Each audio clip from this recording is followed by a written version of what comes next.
Hello বন্ধুরা, আমি পূজা। তোমাদের সকলকে জানাই আমার চ্যানেলে স্বাগত। আজ যেহেতু রবিবার, বাড়িতে সকলেই রয়েছে, তাই বাইরের ওয়েদারকে মাথায় রেখে চটজলদি বানিয়ে ফেললাম একটা নিত্য নতুন রেসিপি। রবিবার মানেই আমাদের মতো মধ্যবিত্ত বাঙালিদের কাছে খাওয়া দাওয়া। রবিবারের দুপুর মানেই হচ্ছে জমিয়ে খাওয়া দাওয়া করা, আর সেই কথা মাথায় রেখে চটজলদি বানিয়ে ফেললাম একটা নিত্য নতুন রেসিপি। তার জন্য নিয়েছিলাম আমি 3 পিস ভেটকি মাছ।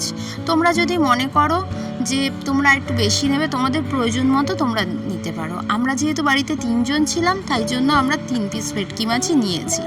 আর এই ক্ষেত্রে তোমরা দিয়ে দিতে পারো এর মধ্যে, আমি মাছটা বাজার থেকেই পিস করিয়ে কিনে নিয়ে এসেছিলাম। তোমরা যদি চাও বাড়িতে এনে নিজেদের মতো করে পিস করতে পারো। আর ভেটকি পাতুরি করার জন্য তো অবশ্যই যেই জিনিসটা সবচেয়ে বেশি প্রয়োজন সেটা হচ্ছে কলা পাতা। ওদিকে বাবা চলে গেছে বাগানে কলা পাতা কাটতে, আর আমি কলা পাতাগুলোকে ভালো করে ধুয়ে এবার সুন্দর করে পিস পিস করে কেটে নিচ্ছি।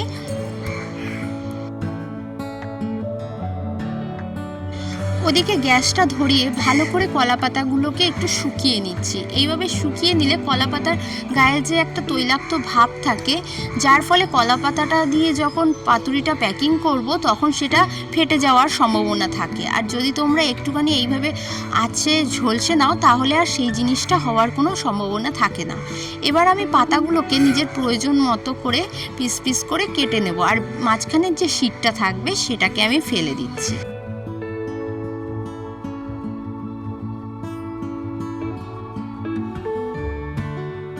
ভেটকি পাতুরি করার জন্য আমি নিয়েছিলাম একটি পাত্রে জল ঝরানো কিছুর পরিমাণ টক দই, আর তার সাথে নিয়েছি সর্ষে বাটা, কাজু বাটা, বাদাম বাটা আর কাঁচা লঙ্কা। হ্যাঁ, আমি যেহেতু প্যাকেটের সর্ষেটা দিয়েছি আর তার সাথে একটু পরিমাণ কাঁচা সর্ষেও দিয়েছি। তোমরা চাইলে সাদা সর্ষে আর কালো সর্ষে একসাথে পেস্ট করেও দিতে পারো। অনেকেই আমাকে জানিয়েছে যে সর্ষে নাকি তেতো হয়ে যায়। তাদের উদ্দেশ্যে আমি বলছি যে সর্ষে বাটার পরে, সর্ষে বাটার সঙ্গে তার সাথে যদি তোমরা কাঁচা লঙ্কা দিয়ে নাও, তাহলে আশা করি সর্ষেটা কখনোই তেতো হয় না। আমি তো এইভাবেই রান্না করি।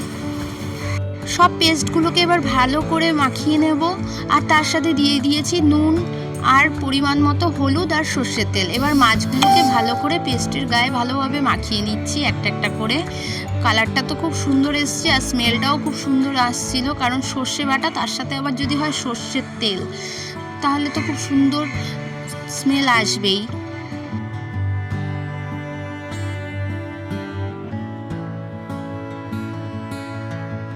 মিনিট 10 ম্যারিনেট করে এইভাবে রেখে দেওয়ার পরে এবার আমি নিয়েছি কলা পাতাটা, আর তার মধ্যে দিয়ে দেব মাছটা ও মাছের যে গ্রেভিটা থাকবে সেই জিনিসটা।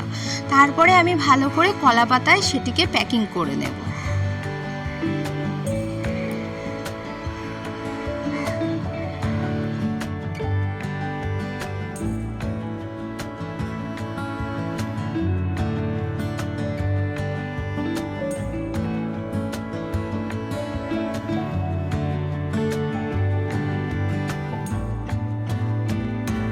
আমি একটা ছোট্ট প্যান নিয়েছি, তার মধ্যে ইন্ডাকশানে বসিয়ে দিয়েছি।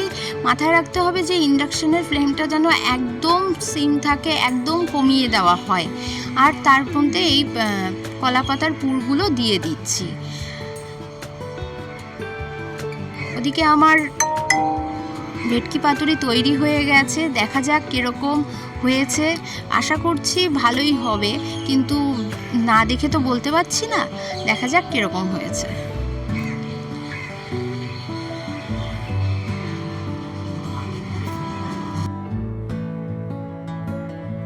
বাহ, সত্যি অসাধারণ লাগছে কালারটা দেখতে। তোমরাই দেখো, আর অবশ্যই জানিও আমার এই ভিডিওটা কেমন লাগলো। যদি এরকম নতুনত্ব রেসিপি চাও, অবশ্যই আমি আসবো আবার নতুনত্ব রেসিপি নিয়ে। আজকের জন্য টাটা।